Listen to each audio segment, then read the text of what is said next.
Topic 1. Notification of incidents. At the end of this topic, you should be able to submit report of fatal incidents and dangerous occurrences to relevant authorities.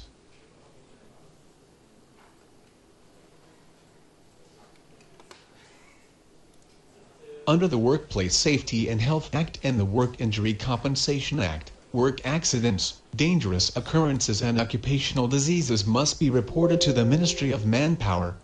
Failure to do so as required by the law is an offense.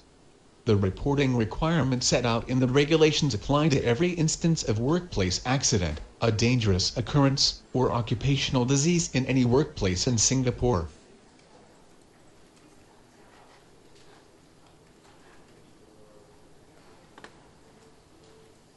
The reporting requirements do not apply to work involving personnel from the Singapore Armed Forces, the Singapore Police Force, the Prison Service, the Central Narcotics Bureau, the Internal Security Department, the Immigration and Checkpoints Authority and the Singapore Civil Defence Force.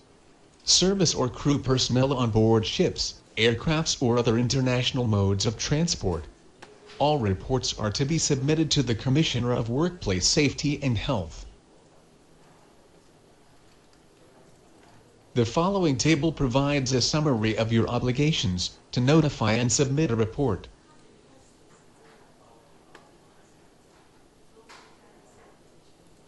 For as soon as reasonably practicable, cases such as fatal case and dangerous occurrence, notification should include the following information: the date and time of the accident or incident, the place of the accident or incident, the name and identification number of the deceased or injured, if any, the name of the employer and occupier, name and contact details of the person making the notification, brief description of the accident or incident. You can notify the Commissioner by telephone or fax. A report must be submitted to the Commissioner for all cases within 10 days, using the iReport system on the Internet at the following website. The reporting of any incident under the WSH Incident Reporting Regulations and/or under the Workmen's Compensation Act should be made through iReport from 1st March 2006.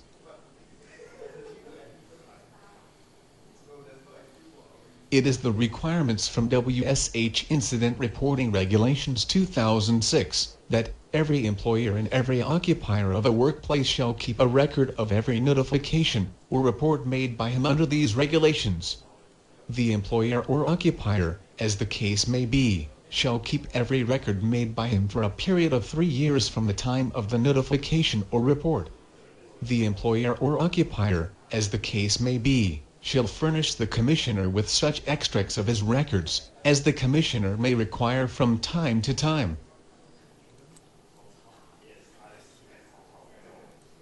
Penalties for not following requirements under the regulations. As an employer or occupier, if you fail to make a report, as required under the regulations, you will be liable to a fine of up to $5,000 for a first offense, a fine of up to $10,000, or a jail term of not more than 6 months, or both for the second and subsequent offense.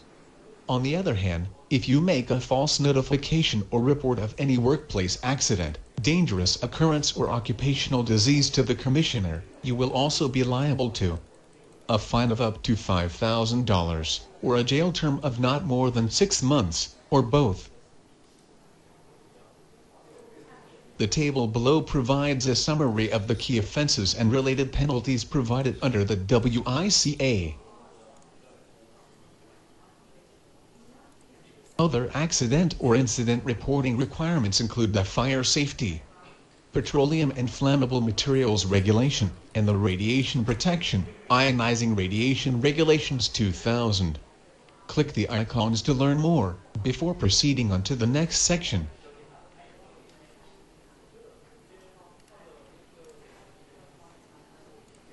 Fire Safety, Petroleum and Flammable Materials Regulation. Where any fire, explosion or leakage of petroleum and flammable materials occurs at any licensed premises or in any vehicle used to transport petroleum and flammable materials occurs at any licensed premises or in any vehicle used to transport petroleum, the licensee shall immediately inform the Commissioner of Civil Defense of the incident in writing. Regulation 55.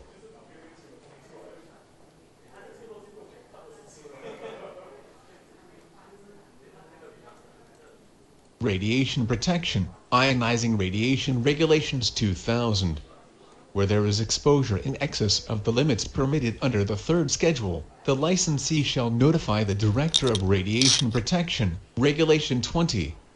Radiation accident in a non-medical application. Radiation accident in a medical application. Click the tabs to learn more about non-medical and medical application.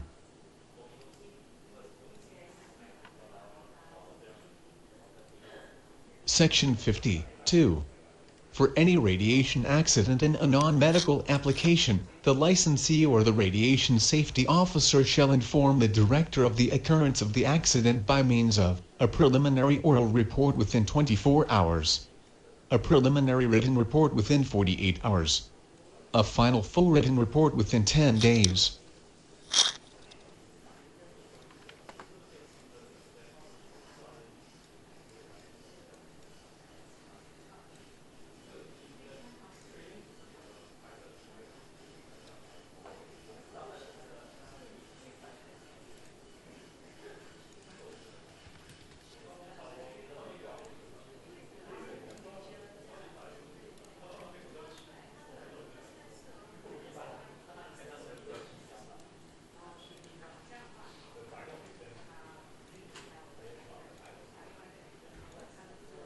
Section 51. 1.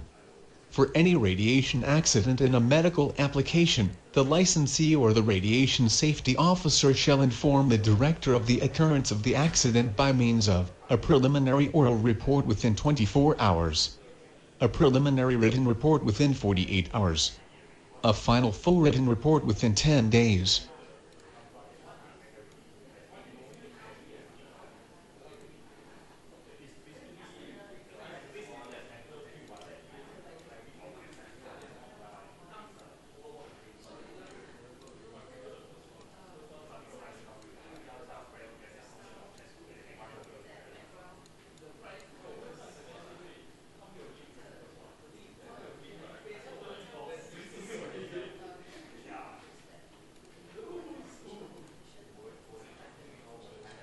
Who does the reporting requirements set out in under the Workplace Safety and Health Act and the Work Injury Compensation Act apply to?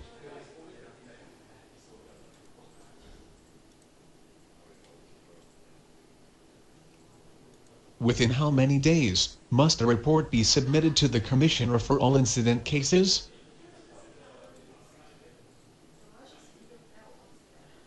A fire broke out at a factory. Other than MOM, who else should be notified?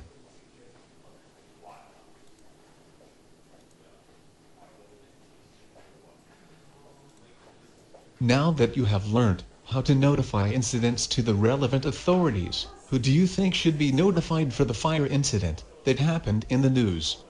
In this case, as there is a fire, both MOM and the Commissioner of Civil Defense should be notified. Next, let's move on to learn more about how to generate an incident report via iReport.